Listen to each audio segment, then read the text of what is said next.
So welcome everybody. My name is Agata Kowalewska and I'm a faculty in the UF Center for European Studies.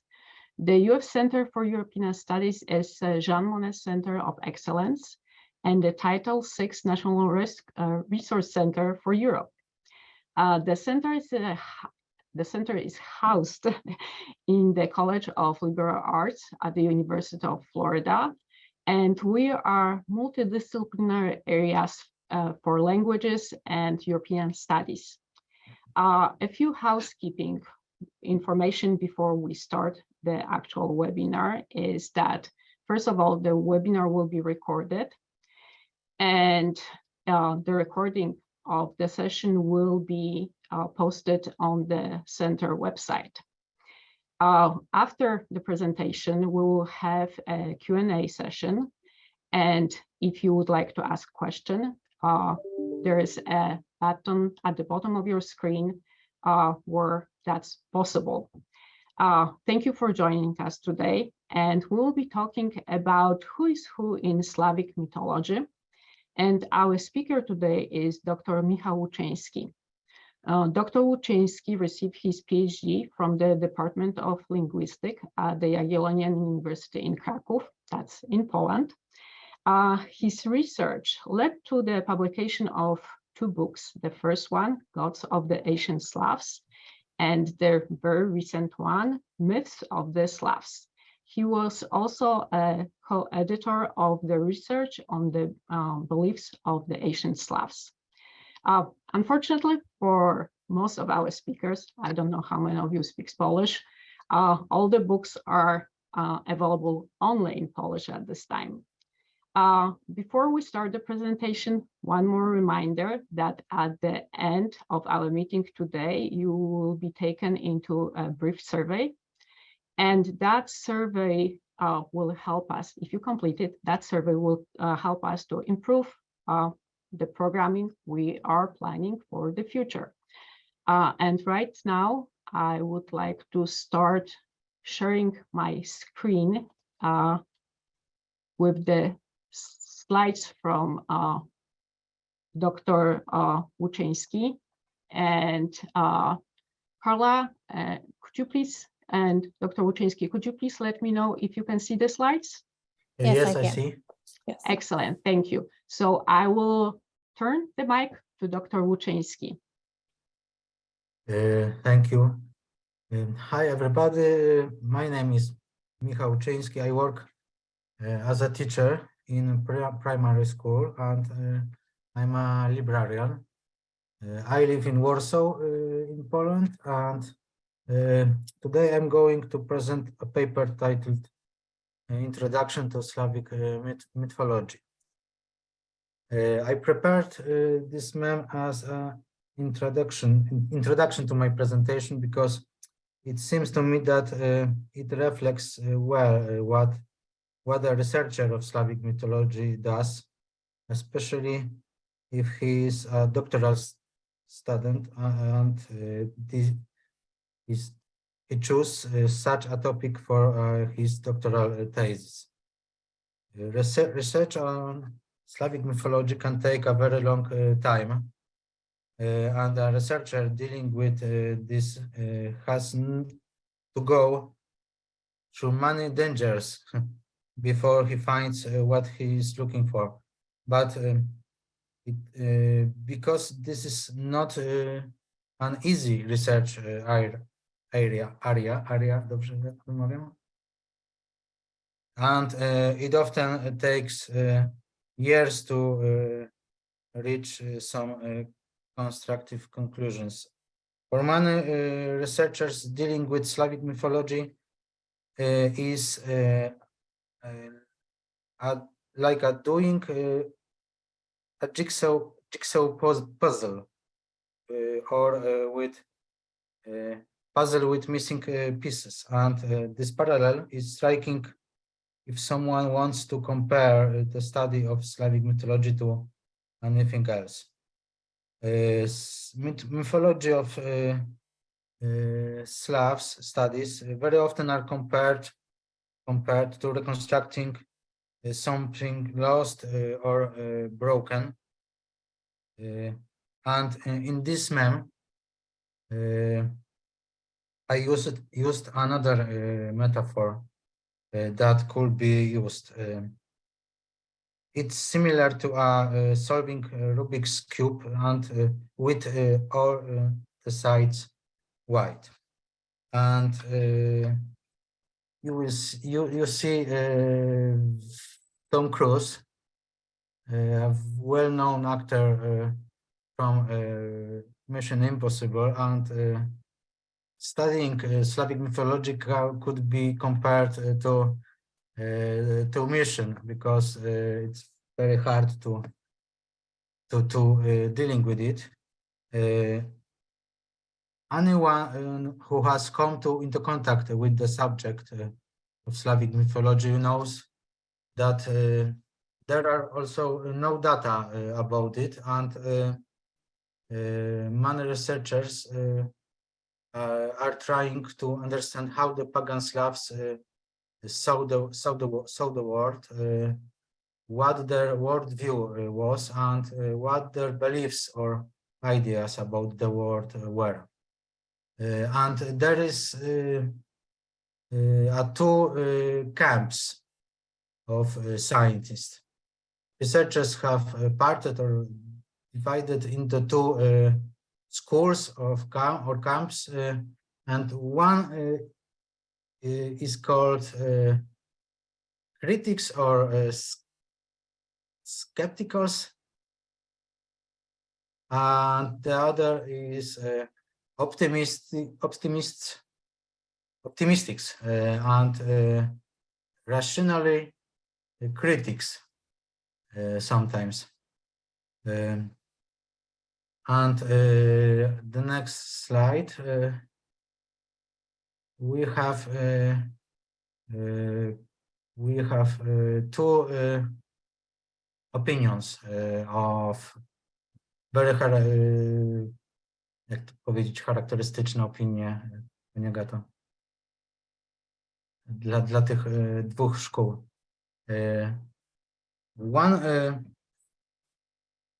We have two examples of such opinions. One that is impossible, and the other that is possible but difficult and complicated. The attempt typical to the group of the skeptics is the book of Kalik and Uchitel, Slavic gods and heroes. They emphasize that the number of falsification about the myths of the Slavs is huge, such as Veda Slovena, or Book of Veles, or Book of Kolyada. And after denouncing them, they claim that historical sources that remain do not allow any mythology to be reconstructed. But there is also researchers expressing optimism regarding the reconstruction of fragment of Slavic mythology, and there are several researchers, but I will talk about them later.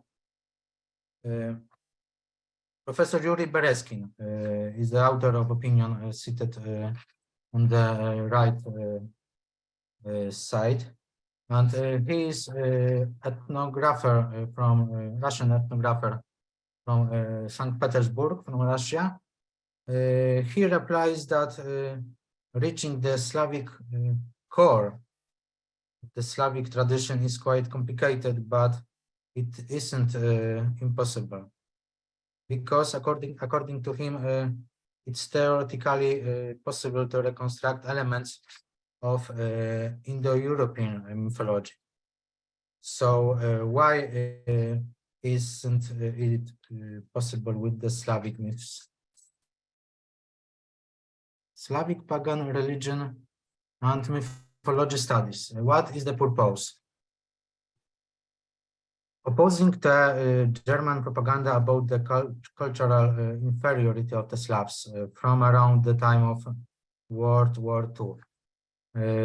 At the beginning of the 20th century and shortly after war, works on Slavic paganism featured the theme of German propaganda, according to which Slavic culture was primitive and undeveloped, unlike, for example, Germanic one, which was much higher in terms of development. And opposing such books written by German historians and promotion of German chauvinism was the goal of some Slavic authors. They decided to take up the subject of Slavic paganism and the oldest culture of the Slavs. This is directly mentioned in the works of the Polish philologists and some historians, as well as one of the first work of well-known linguist Roman Jakobson, linguist from Russia who emigrated to the USA.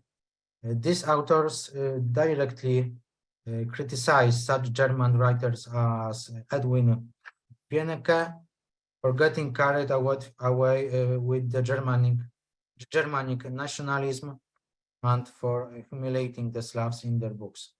The same authors as Jakobson also make many statements suggesting that anti-Germanism in science could be one of the impulses to take up the topic of Slavic paganism, language, history, and archaeology of the Slavs in general. Next one is Slavic contribution to the research on comparative mythology developing in the 70s and 80s. In the 70s, when Indo-European studies were dynamically developing, for example, the scientific journal of Indo-European Studies was founded.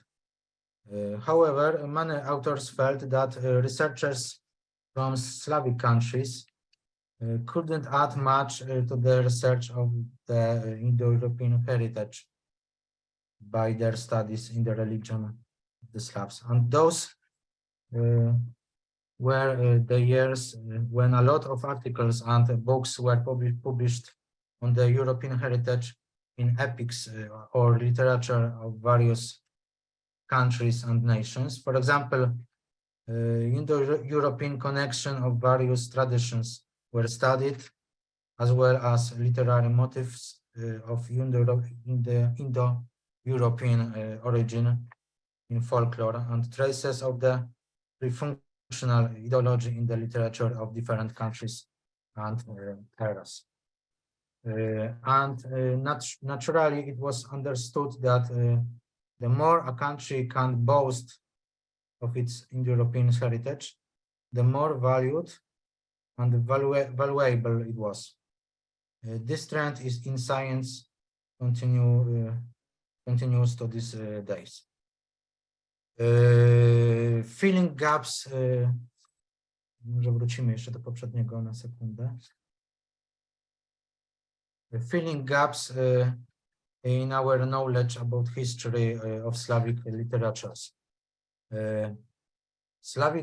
Studies on Slavic mythology and Slavic paganism in general are seen as filling in the missing places in the history of literature of Slavic nations. The Russian scientist Vladimir Toporov spoke of the prehistory of Slavic literature in his regard, and some more recent scholars, such as Martin Golema from Slovakia, try to present this forgotten oral literature the Slavs even as part of European literature that has been lost, and an inquiry into the early phase of the development of the spiritual culture of the Slavs. Some researchers also emphasize that research on the religion and mythology of the Slavs are important, while studying culture and pagan remains the contemporary Slavs as far as their spiritual culture and even national character are concerned. They also mentioned that the study of these pagan times can be valuable for contemporary Slavic studies, not only for history, but also for historical anthropology and sociology. And I prepared a few slides about the Slavs, Slavic history or Slavic ethnogenesis. Maybe we will. The Slavs is a name taken from linguistics and describes people who can speak Slavic languages, but historically we refer it to the peoples who are descendants of today's Slavs. There are several theories about the origin of the Slavs: allochthonist and autochthonous. The first assumes that the Slavs initially had their homeland in today's Ukraine, and the second that their homeland was in Poland.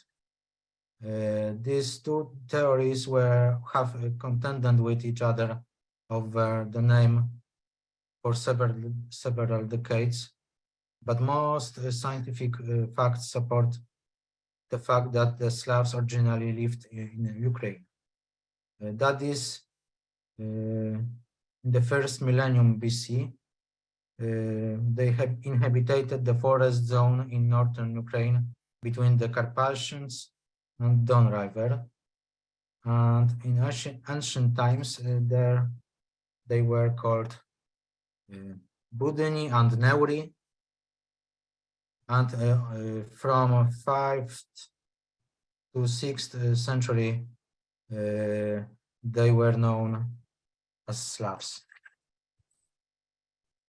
What do we know about the religion of the pagan Slavs form? I mentioned that there is no sources about the mythology of the Slavs, but we have a lot of sources about their religion or history, and references to Slavic pagan religion can be found in works of Byzantine, Arabic, and German writers. The sources of this religion of pagan Slavs are quite numerous, but their religious beliefs and customs, rituals, temples are described only briefly. The earliest references to some Slavic deities of the East Slavs are to be found in the Russian primary chronicle, called also Tale of Gone Years or Chronicle of Nestor. In the 19th century, Romanticism and mythological school in folklore studies. The subject of the theme of pagan beliefs and mythology, then called Slavic antiquities, was often taken up by amateurs and collectors of folklore, ethnographers, collectors of songs and other ethnographic texts. And often they relied on Max Miller mythological school, which was fashionable, especially from the mid of 19th century. The turn of the 19th and 20th centuries marked a certain change in research, and better qualified researchers became interested in Slavic religion. Today, they are called positivists often, and the critics or hypercritics even. But their contribution to research is very valuable, and it includes well-researched historical sources. Next slide. After World War II, studies on Slavic mythology developed mainly due to the fact that Slavic researchers were inspired by the theories of George Dumezil. In Czech Republic,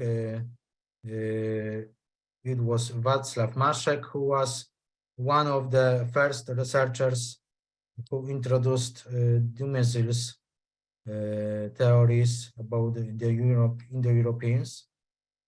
And Roman Jakobson appeared to be a very influential scientist then. He was the one who was often referred to by the Russian linguists Vyacheslav Ivanov and Vladimir Toporov, who dealt mainly with semiotics and linguistics. They were scholars of the so-called semiotic school from Tartu in today Estonia, and tried to reconstruct the Slavic mythology with the help of comparative Indo-European material. Currently in size, on the one hand, the views of Dumezil's supporters are very popular, and on the other, the views of neo-positivists quite skeptical and critical of the possibility of scientific research on Slavic paganism persist. They sometimes recur in current scientific discussion. Next slide. Here we have a few Polish scientists. Alexander Giejsztor, historian, and Henryk Głomiański and philologist Leszek Moszyński. Next slide.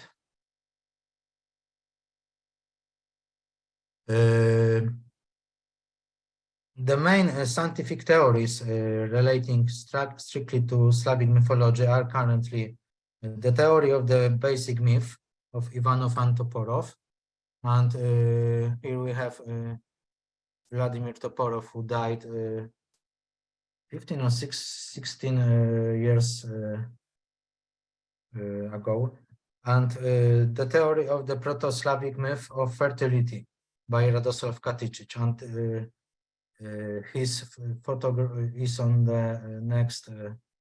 Theory of the Proto-Slavic myth of fertility by Radosław Katicic, Croatian linguist and authors of these 4 books. The very very current tendencies or trends in scientific research is departure from structuralism, Soviet structuralism, and developing Katicic's fertility myth theory in the spirit of 19th century folklore studies and so-called romanticism, maybe. And question number 1. What do we know about the religion of the pagan Slavs? And the answer is here.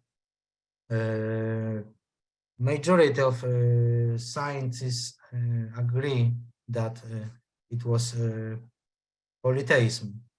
I mean, the religion of the Slavs was polytheistic, and they believed in many gods and goddesses. And the Slavs mostly worshipped their gods in the open air, in sacred groves, or on the top of the hills and mountains. Temples were quite rare among them. Most temples are described in the Polabian Slavs and in the Pomerania in Poland.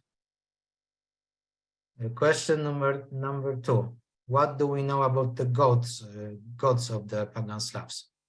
And we know that there was a sky father on the Slavic pantheon, a sky father or Jif. Jif is a reconstructed form of his name because in historical sources we have another name of god of the sky. It's Svarog. The Proto-Slavic name of that god was not directly recorded, but linguists reconstruct it from various linguistic remnants. Most researchers believe that in the Helmholtz chronics of the Slavs, we have described Svarog, but there is no name, of course, but Helmholtz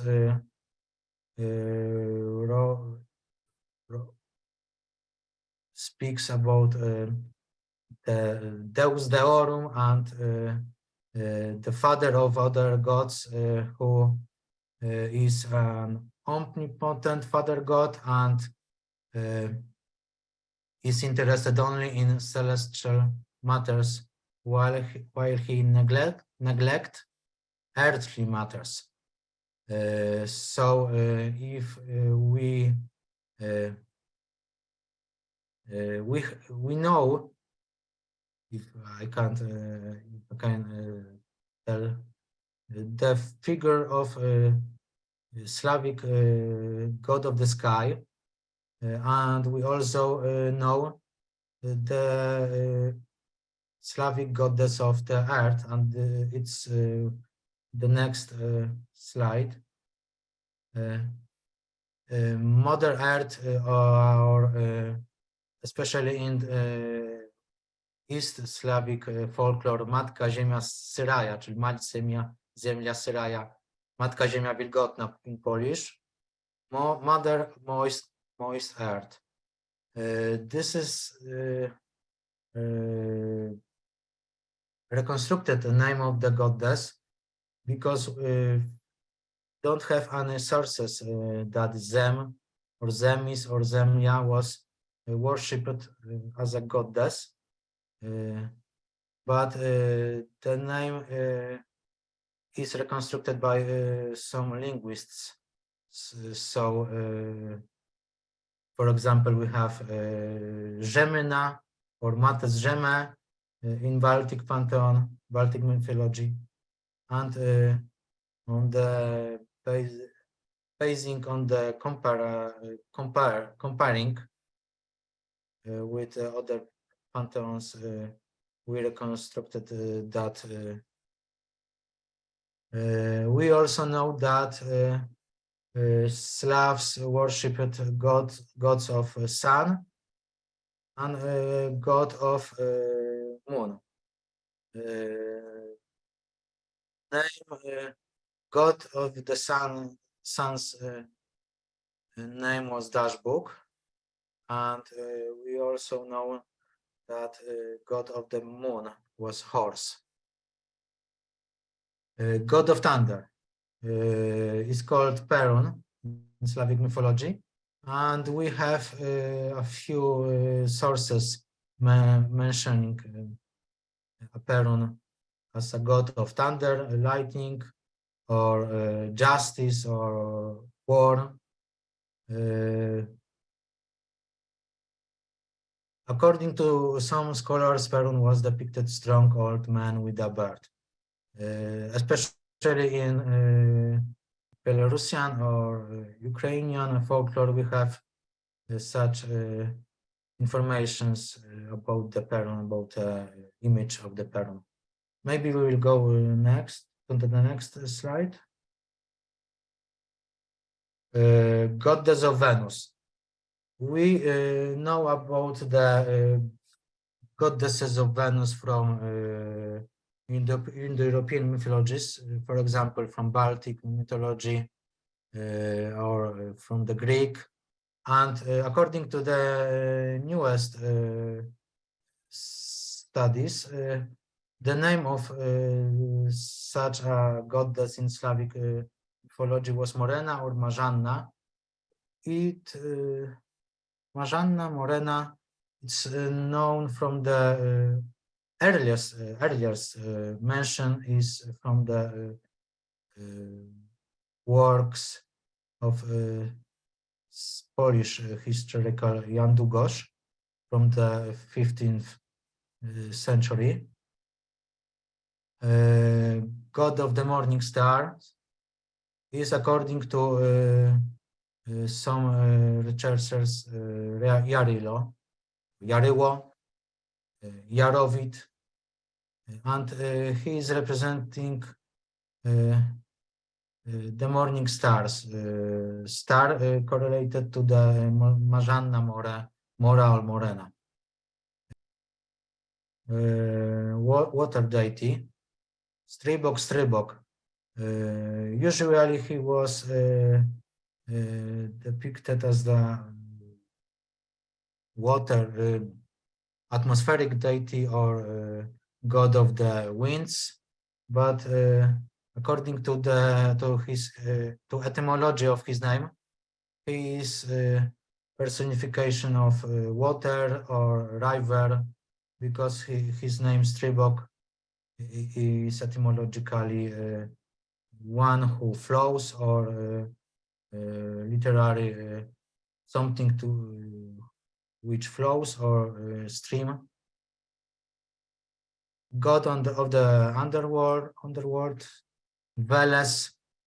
Here we have illustration of Veles generated in Midjourney, and the next is giants. Wołods or Velets were not gods, but mortal mythical beings. According to many researchers, there were evil doors and enemies of the gods. And next, what we know about the myths of the pagan Slavs. And I prepared theoretical or methodological introduce, but we will go to the list of the myths which is reconstructed to Slavic and Indo-European mythology. List of the mythological motifs, and the numbers of the motifs are taken from the book Motif Index of Folk Literature by Thompson, and we will motif Word, Parents, Sky Father, and Earth Mother. I will begin to presentation of the motifs of Indo-European origin in Slavic folklore with the theme of the wedding of earth and heaven. There is only one version of the story recorded in Bulgaria. You can see it next to the illustration. And we will go to the next, because the next motif is a origin of Venus planet or Venus star. According to this motif, I found that it in Bulgarian folk legends, where it have been preserved that the planet Venus and the morning star were once people who were transported between the stars. The story is about siblings, a girl and a boy who were separated in the childhood and didn't know each other.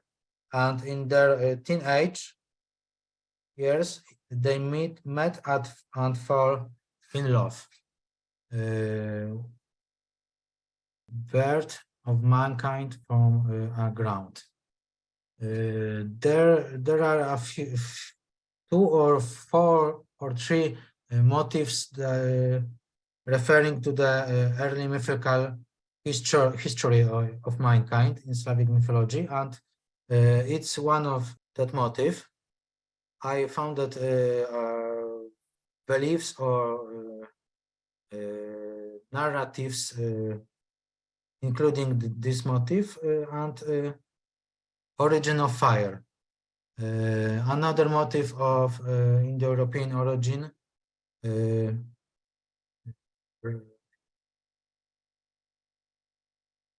and also acquisition of food supply for human race is a motif of Indo-European origin in Slavic folklore.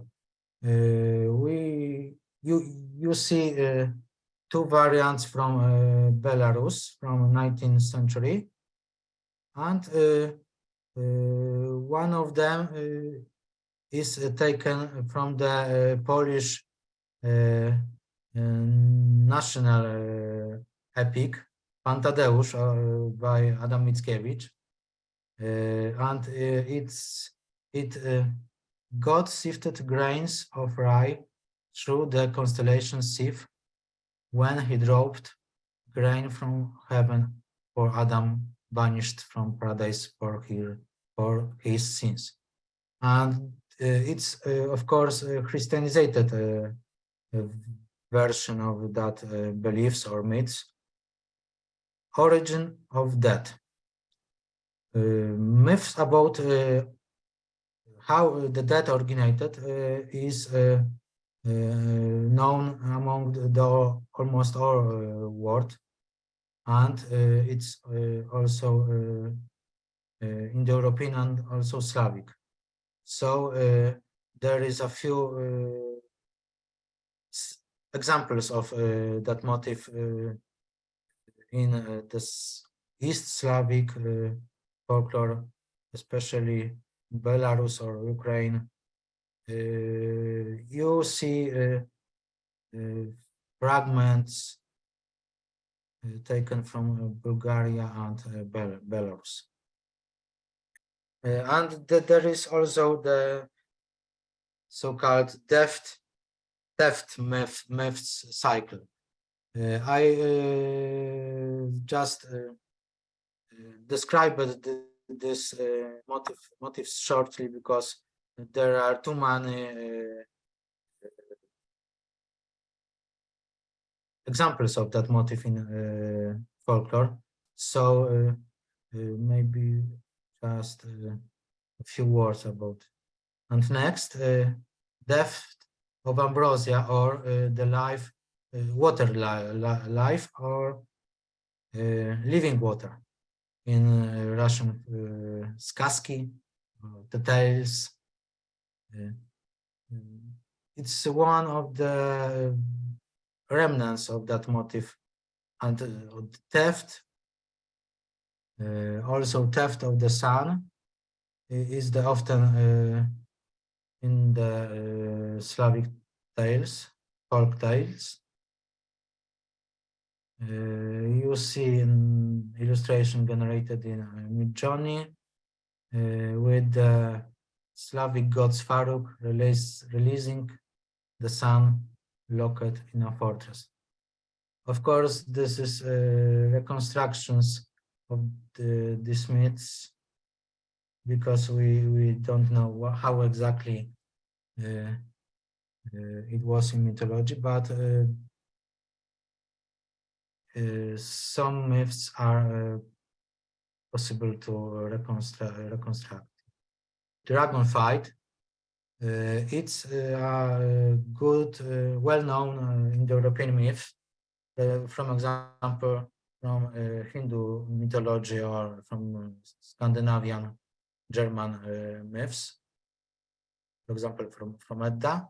And here we have a illustration of that reconstructed myth about the fighting a dragon and impounding the waters. Yes, next. Theft of the cattle is the next motif. As you see, there is no clear evidence of that motif too, but some remnants in folk tales, Slovenian and Polish folk tales are founded. Next, please.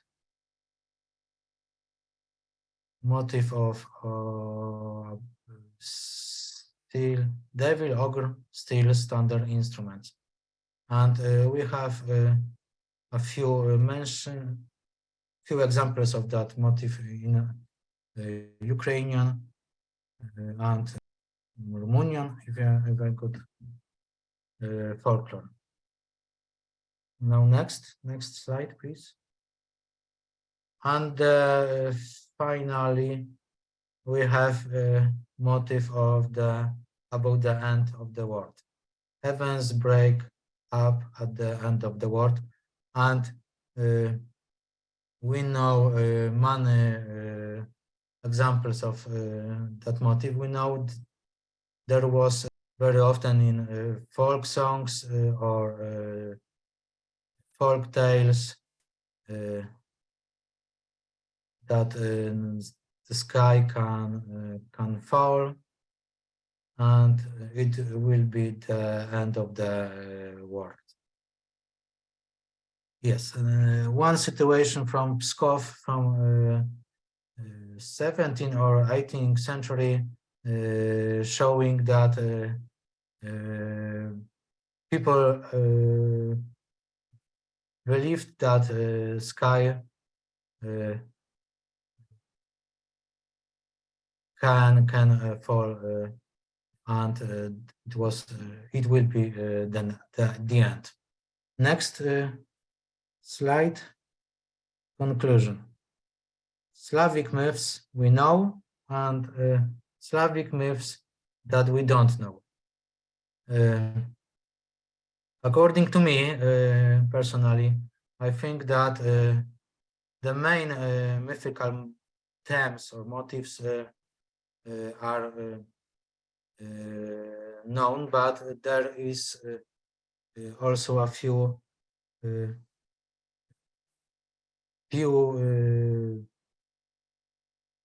mythical histories we don't know. For example, the astral myths about the stars or origin of constellations. We have some examples of that motifs in Russian or Ukrainian folklore, but we don't know. There are pre-Christian or something new in folklore. In folklore of East Slavs. And next slide. Selected bibliography. For English readers, if someone wants to know something about Slavs or mythology, Slavic mythology or Slavic religion, I recommend that books. and one scientific journey studia Mythologica Slavica from Slovenia. And next slide. Thank you. And a few words about me, and it's the end of my presentation. Again, thank you, Dr. Łuczyński, and thank you all for staying with us and participating in the presentation. I see there are questions in the chat, and I realize that we don't have much time left in our meeting today. So let me look at them and see if we can organize them somehow.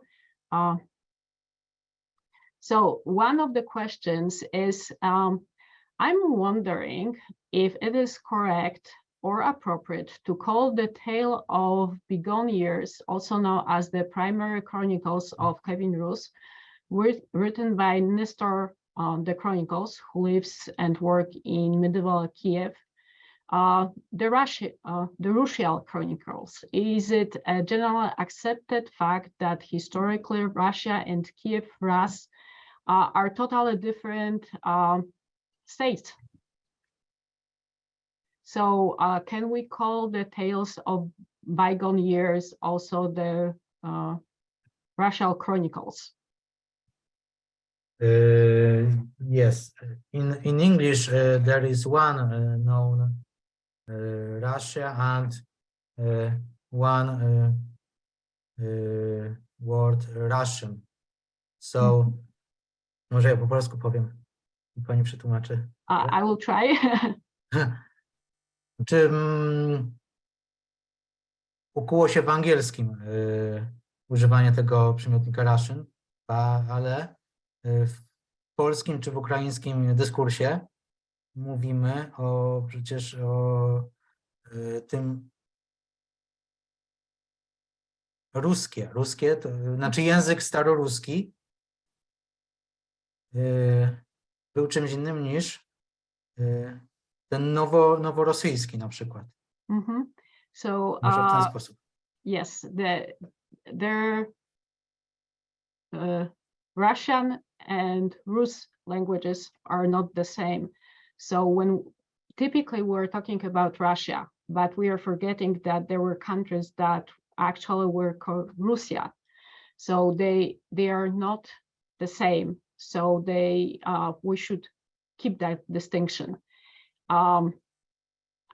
The other question is if there is a collection or compendium of folk stories that you can recommend, and they can be in Polish or in English.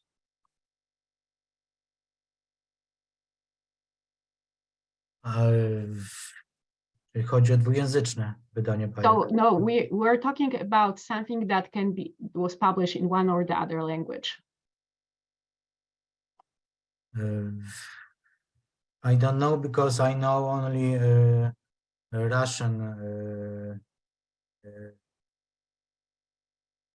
Okay, so we can recommend only in Russians. Czytałem tylko w oryginale rosyjskie bajki, może tak. Okay. Nie znam. Nie wiem, jakie książki się wydaje. We will have two other speakers, and our third last speaker will concentrate on the folk tales. It will be less about mythical personalities, but more about folk tales, and maybe we can go back to that question. Another question from the Q&A is how much of the linguistic reconstruction of Slavic mythology has been verified in archaeological finds? So how much archaeological data do we have to support the linguistic reconstructions? Skomplikowane pytanie. It's complicated question.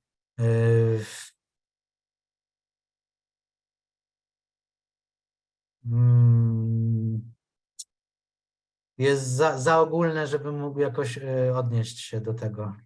So the question is a bit complicated, and our speaker believes that we really don't have time to answer it. However, I can we can talk about this, and maybe I can contact the person who asked that question later over the email, and maybe we can discuss that, or the person can contact directly our presenter, and that may be an easier way of answering it. There is a question about the particular being, and them being Perun and Yerewo. Are they the same personality? Are they reconstructed as the same celestial being? Perun and Yerewo.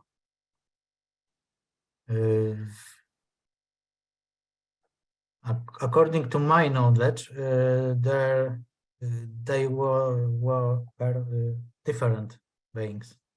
So Yarewo is not the same god as that Perun. Okay, so what about Marzanna? Is she also a goddess of winter and death?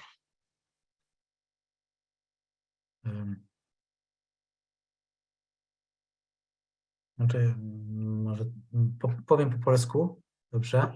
Okay. Będzie mi trochę łatwiej.